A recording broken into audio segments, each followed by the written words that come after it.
안녕하세요. 해본마우스의 리버틴입니다. 이 녹화도 방역수칙을 준수하면서 진행되고 있어요. 또다시 4월이 다가오고 있습니다. 4월 16일도 다가오고 있어요. 2014년 이후로 7번째 지내는 4월 16일이지만 매년 지날 때마다 가슴 한구석이 아픕니다. 진상규명도 책임자 처벌도 제대로 이루어지지 않은 상태에서 맞는 4.16은 단순히 가슴이 아픈 날이 아니라 대한민국이라는 나라의 실패가 여전히 수습되지 않았고 또 제대로 된 반성이 이루어지지 않았음을 보여주는 날이라고 생각합니다. 정치사회학적인 개념 중에 전쟁정치라는 개념이 있습니다. 먼저 구약성경 미카서 2장 8절은 너희는 내 백성에게 원수가 되어 일어났다. 싸울 뜻 없이 안심하고 지나가는 이들에게서 너희는 겉옷을 벗겨냈다. 라는 구절입니다. 책 전쟁정치에서 가장 먼저 등장하는 구절인데요.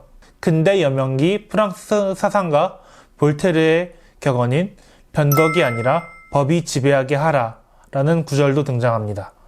이 구절도 200년이 훨씬 넘은 격언입니다. 그래서 전쟁정치가 뭐고 얘가 지금 무슨 이야기를 하고 싶은가 궁금해지셨을 분도 많았을 거라고 생각합니다. 먼저 전쟁정치는 국가의 내부 구성원들을 전쟁 시에 적군을 대하듯이 감시하고 규율하며 대하는 것을 뜻합니다. 바로 한국 정부와 사회가 그동안 세월호를 어떻게 다루었는지를 이야기하기 위해서입니다. 독재 정권일수록 공권력은 보복심의 얼굴을 한다고 이야기합니다. 독재 정권의 냄새를 풀풀 풍겼던 박근혜 정권은 세월호를 가만히 놔두지를 않았습니다.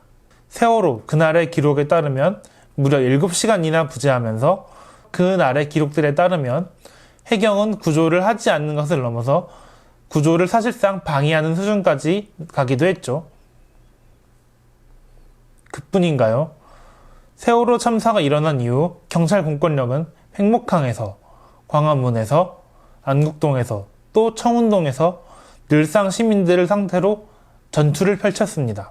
최루액을 뿌리고 물대포를 쏘고 병력으로 밀어붙이고 사람들을 체포해가며 세월호 참사를 진상규명하라는 요구를 묵살시키려고 노력했습니다. 최첨단 장비와 압도적인 수의 경찰 병력을 이용해서요. 독일의 사회학자였던 한나 아렌트는 이를 예견하기라도 한 듯 경찰은 자기 주민들에 대해서 마치 적을 대하는 듯 하는 경우가 많다라고 지적한 바 있습니다. 성공회대 김동춘 교수의 지적에 따르면 지금까지 군과 경찰의 진압작전은 기본적으로 시위대, 저항 세력을 권리를 가진 국민으로 보기보다는 작전 편의와 성과 달성을 위한 수단으로 여겼고 명령을 이행하고 목표를 달성하는 과정에서 지켜야 할 법과 절차는 거의 무시되었다라고 합니다. 그 대표적인 인물로는 이명박근혜 정부 때 서울 남대문 경찰서 경비과장을 지냈고 승진해서 세월호 일주기 때는 서울지방경찰청 제1기동단장을 지내며 대한문 대통령이라는 별명을 얻은 최성령 현 광명경찰서장이 있을 것입니다. 그가 남대문경찰서 경비과장을 지낼 때 그가 지키던 덕수궁 대한문은 늘상 사실상 계엄령에 가까운 상황이 내려져 있었습니다. 그는 시위대가 옴짝달싹하지 못할 정도로 병력을 배치하고 무차별 연행을 일삼았기 때문에 그런 별명이 붙었는데요. 그 별명을 본인도 알고 있는 것 같았습니다. 어쨌든 그렇게 7년째가 되었습니다. 농성장이 있던 광화문 광장은 공사가 한창이고 세월호가 옛날 이야기라고 생각하는 사람도 참 많아졌습니다. 세월호 유가족들 그리고 그들과 함께하는 사람들은 이전에는 경찰 공권력과 싸웠다면 지금은 찬바람과 무관심과 싸우고 있습니다. 그동안 세월호 특별법이 통과되었고 특조위가 탄생했고 사회적 참사 특별법의 국회를 통과했지만 아직 산 넘어 산입니다. 특조위는 수사권이 없어 핵심적인 증거를 가지고 있는 군과 국정원에 대한 수사를 진행할 수 없고 참사의 공소시효는 빠르게 다가오고 있습니다. 세월호 참사 문제를 해결하겠다던 문재인 정부의 임기가 후반기에 들어선 지 오래지만 아직 문제 해결은 미지수입니다.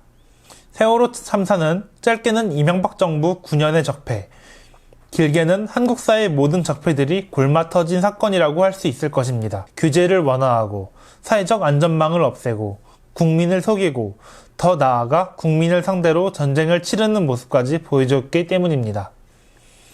그 때문에 많은 사람이 세상을 떠났고 고통받았습니다. 차갑고 어두운 바닷속에서 아직 돌아오지 못한 사람들도 있습니다. 그에 대한 답으로 교종의 말씀은 여전히 유효합니다. 고통 앞에 중립은 없습니다. 아직 길 위에서 고통받고 있는 자매와 형제들을 오래된 일이라는 이유로 외면하는 것은 그리스도인의 정신이 아니라고 생각합니다. 우리 그리스도인들에겐 예수 그리스도의 말씀대로 네 이웃을 네 자신처럼 사랑해야 할 책임이 있습니다.